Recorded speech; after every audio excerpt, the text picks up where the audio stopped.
അസ്സലാമു അലൈക്കും വറഹ്മത്തുള്ളാഹി. നബി സല്ലല്ലാഹു അലൈഹി വസല്ലമ പറഞ്ഞു, യഗ്തനിബു ഖംസൻ ഖബല ഖംസിൻ.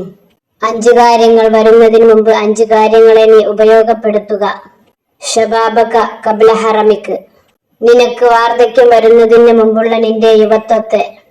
വസിഹതിക ഖബല സഖമിക്. നിനക്ക് രോഗം വരുന്നതിന് മുമ്പുള്ള നിന്റെ ആരോഗ്യത്തെ. വഇനാക ഖബല ഫഖിക്. നിനക്ക് ദാരിദ്ര്യം വരുന്നതിന് മുമ്പുള്ള നിന്റെ നല്ല അവസ്ഥയെ നീ ഉപയോഗപ്പെടുത്തുക. വഫറാഖ ഖബല ശുഗ്ലിക്. നിനക്ക് തിരക്കുള്ള ഒരു സമയം വരാനുണ്ട്, അതിനു മുമ്പുള്ള നിന്റെ ഒഴിവ് സമയങ്ങളെ നീ ഉപയോഗപ്പെടുത്തുക. വഹയാതക ഖബല മൗതിക്.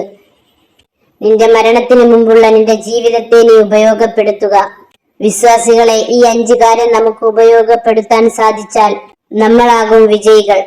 പാരത്രിക ജീവിതത്തിൽ മാത്രമല്ല, ഭൗതിക കാര്യത്തിലും നമ്മളാവും വിജയികൾ. റബ്ബ് സുബ്ഹാനഹു തആല അതിന് നമ്മെ അനുഗ്രഹിക്കുമാറാകട്ടെ. ആമീൻ.